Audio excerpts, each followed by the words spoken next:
You're such an asshole. Hello, children. We have a request. If you got a request, Cappy's got answers over at assholeconsulting.com. Hello, I recently received a letter in my mail that I have been designated as a standby juror. Is there any advice you can give to avoid it or on how to deal with it? And I'm going to be honest with you, Alex. This is a dumb question you could have answered yourself if you just searched it on the internet. So I charge you $100 because I don't know. What makes you think I know about jury duty? I mean, I've been on jury. I was on a jury once, and then they didn't want me because, well, I used to work for the police department. But this is the main point here. The reason I charge you so much is so you never ask such a stupid question again for something that you can find out on the internet, and you learn this lesson going forward. So what I did is I just went on the internet and searched how to avoid jury duty. Which could have saved you $100. Okay, but again, the point is not the $100 and how to avoid jury duty, which we'll get to here in a bit, but that you realize, like, look, I know your old man wasn't around, not you individually. I know all your old men weren't around. I know ain't nobody raising you guys right. But sometimes you can find it on YouTube. Like, I became a good mechanic looking up stuff on YouTube because the internet has replaced all your fathers because your fathers weren't there, wasn't participatory, or your mom divorced them. All right, so let's go through a couple things. Legitimate legal ways to get out of jury duty. The best one is a doctor's order. You're ill, you're sick, you can't do it. Go to your doctor, see what he or she has. Okay, that's one thing to do. Another thing would be hardship. You're currently going through a divorce. You yourself are whatever, financially destitute. You could plead that case. Say, like, I can't deny because I have all these other things. I got a bunch of kids.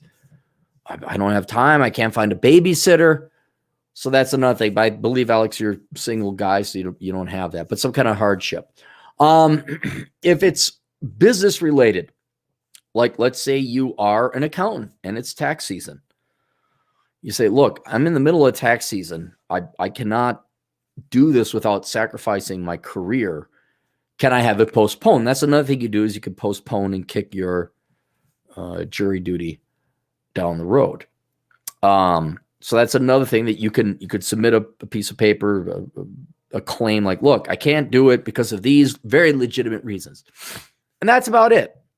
Those are the main reasons you could maybe get out of or postpone jury duty. But then when it comes to actual jury duty, you go down there, and I was there. You're in a pool and they pull you out. And then, like, the lawyers for both the offense and the defense come in with the judge there, and they ask you a bunch of questions like, have you ever done this? Have you worked in this industry? Do you have a particular opinion about this? Have any of your family been in jail? Like they say, have you ever worked with the police? I'm like,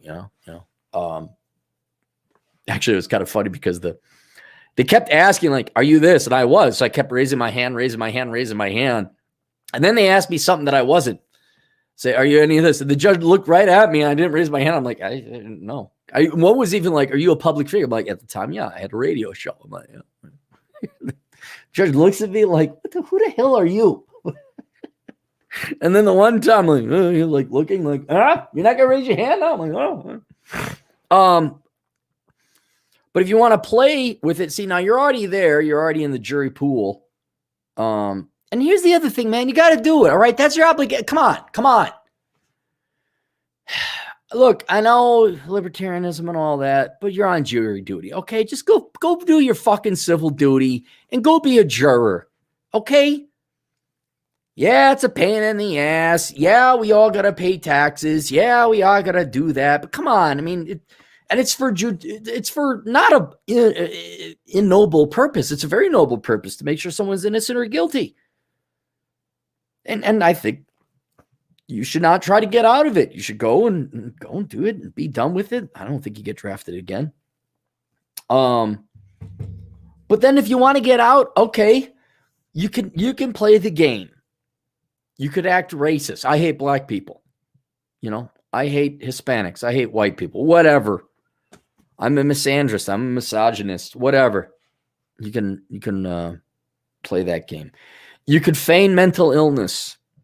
You know, like whatever would disqualify you as being a reliable, impartial juror, you can do that if you want. But I kind of enjoyed it actually, because I went down there, you're in the pool, I'm working on my laptop. It's not like you're bored, you got nothing else to do. You got things to do. And then they brought us into the courtroom, and that was the judge. It was interesting. I mean, what else have you got to do? You got anything else going on? So yeah, I mean, and by the way, if you want to look up other ways to avoid jury duty, look it up on the internet. But more morally and ethically speaking, I think you do owe it to society to be a juror. You should take that responsibility very seriously, because an innocent man or woman's life might be in your hands. A bad person might also be in your hand. Like, whoa, we got to get you off to jail so you don't bother or hurt any other, you don't rape some kid. So I know life isn't perfect.